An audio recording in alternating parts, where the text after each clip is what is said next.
On the opposite end of the video call, my younger sister appeared, adorned in a dazzling outfit, flashing a wide grin. "Oh, sis, congrats on your wedding. What are you up to over there?" "Me?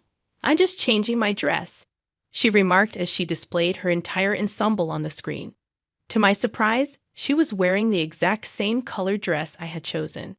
Curiosity got the better of me as I wondered what a wedding without any relatives would feel like. "I'd love to see it," I responded innocently. However, my sister, subtly trying to one-up me, exclaimed upon seeing the screen, "What on earth is happening over there at your venue?" My name is Nancy, a 30-year-old office worker, about to marry my boyfriend Paul, who is a year older. We both share a passion for watching professional baseball and met at a baseball stadium.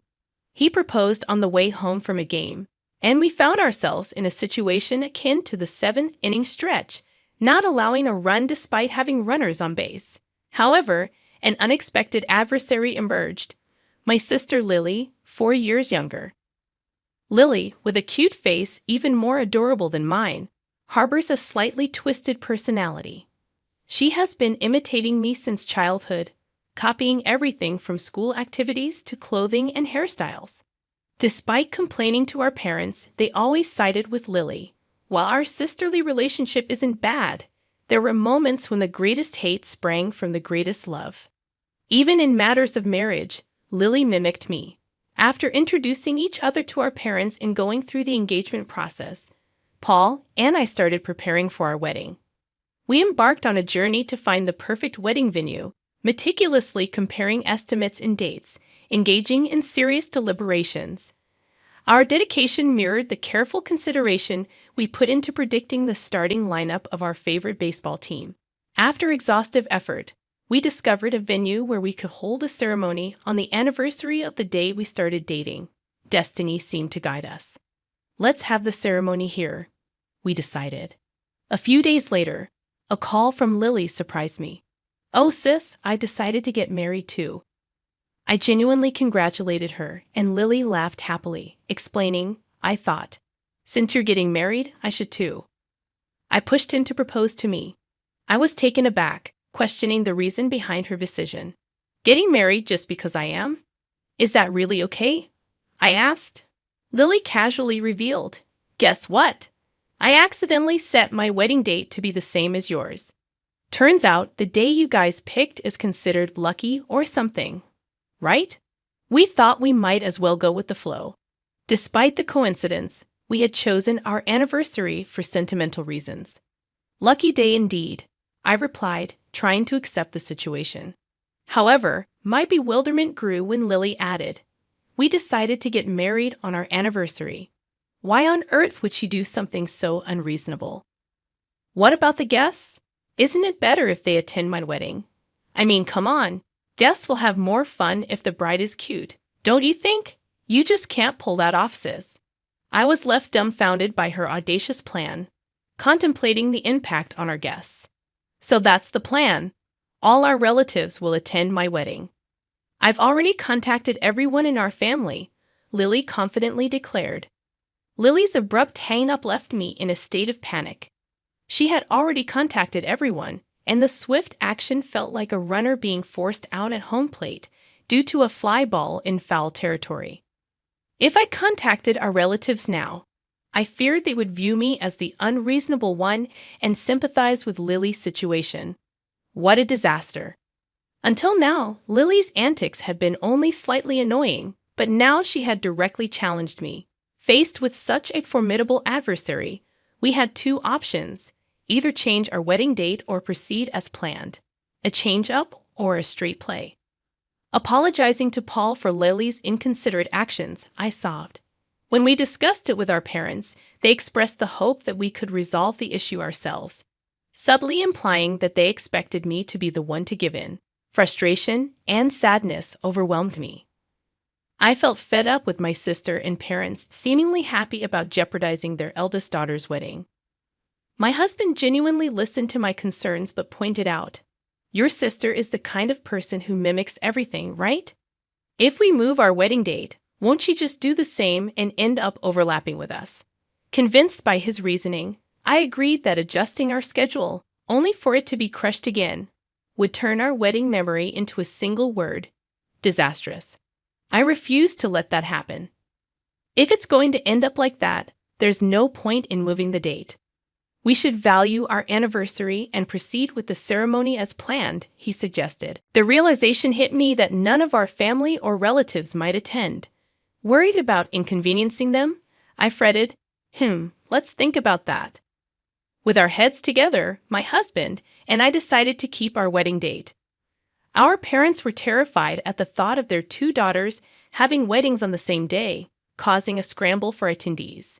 Think again. It will inconvenience our relatives. At least push it back by 6 months. You don't say the same thing to her, they advised. She was the one who selfishly decided this, and it seemed like everyone thought that if I backed down, everything would resolve itself. I refused to comply with their expectations any longer. This was my once-in-a-lifetime wedding. When I shouted my feelings out loud, my parents were flustered, but soon they confronted me with stern faces, insisting on an apology.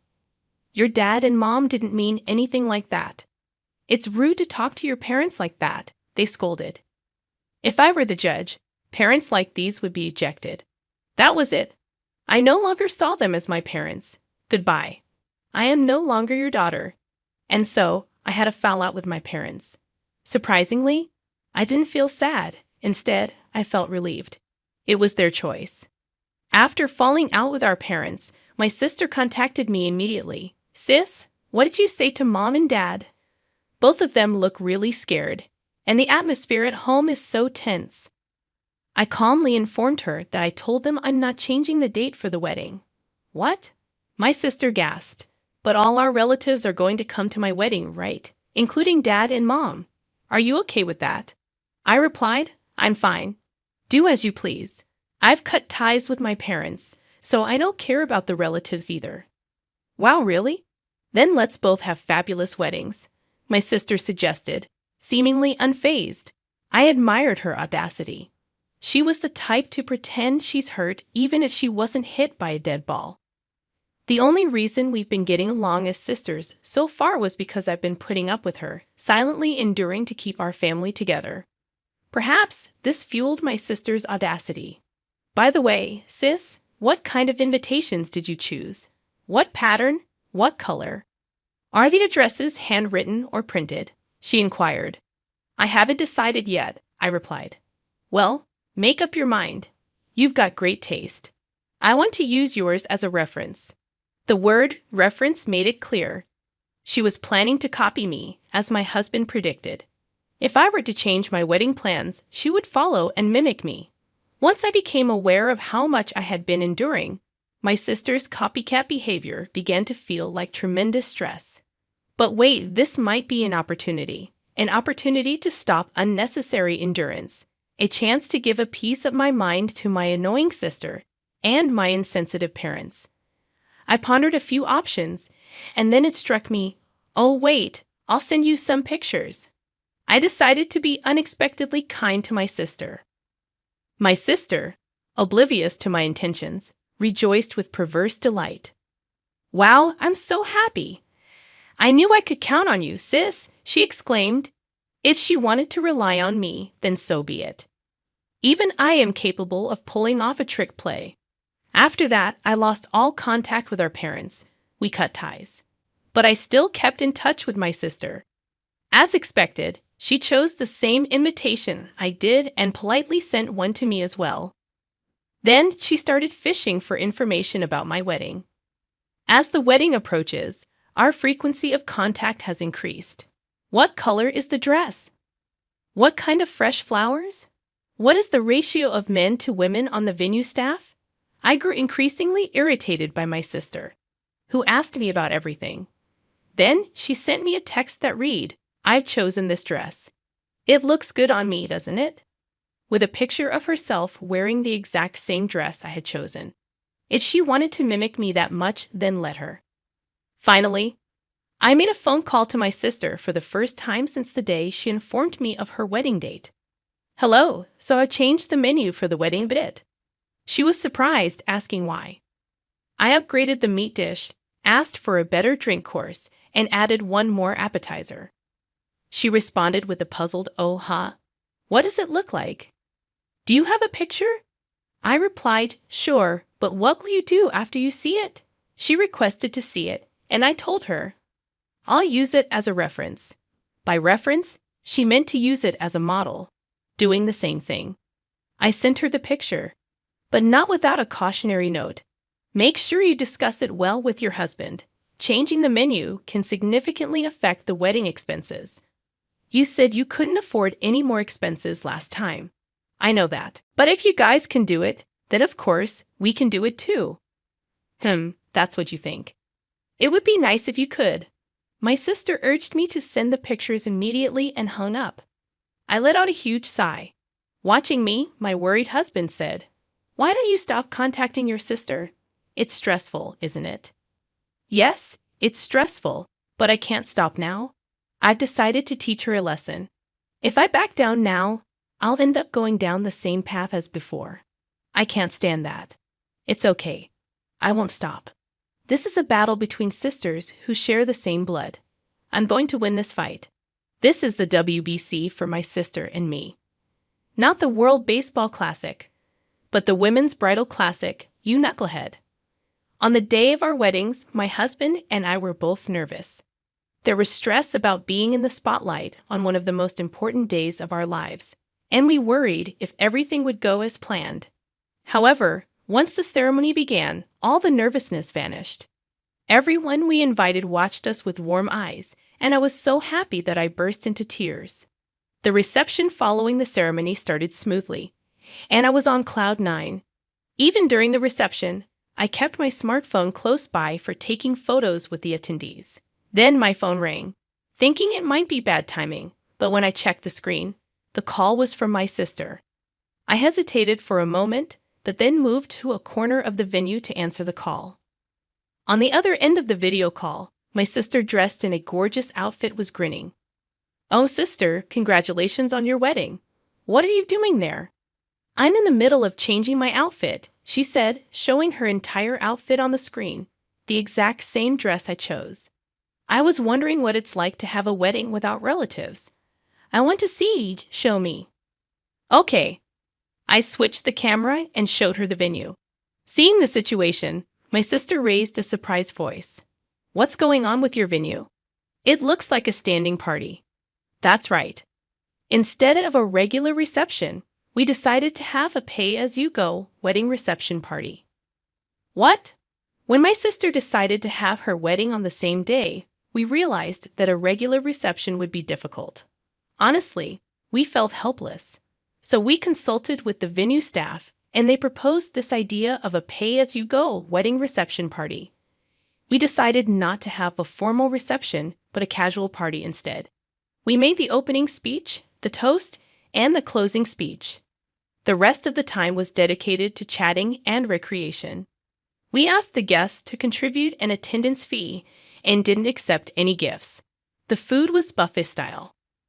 Normally, a reception serves a full-course meal, limiting the number of people at one table. With buffet style, you can increase the number of people around a table, inviting more guests. The attendance fee multiplied by the number of invitees became the budget for the reception. So, the more you can invite, the bigger your budget becomes. And because it's an attendance fee and not a gift, it's easier to manage the finances. We were able to increase the grade of the food within our budget. The reason I was able to be on the phone at the edge of the venue despite being the main character is that it's a casual party. I didn't know anything about that. I wasn't told. Why not? Because you would have just copied it. I didn't want you ruining my special day anymore. If I told you, I would have to tell the bosses and relatives that I already invited not to come. On the other end of the phone, my sister's mouth was hanging open, her face looking a bit pale. "That dress looks good on you." Yeah. But you're going to wear it too, right? You said you were going to change outfits." "I've already worn it for the photo shoot, so I won't be wearing it today. We're changing into the team's uniform for the rest of the ceremony. We've invited our fellow baseball fans. We're really looking forward to having a blast. But that's nothing like my wedding. It might not be. Well, let's both have a wonderful day. Bye. With a full-hearted smile, I waved to my sister. I felt refreshed, like I had finally settled a grueling match. I returned to the circle of guests with a bright mood.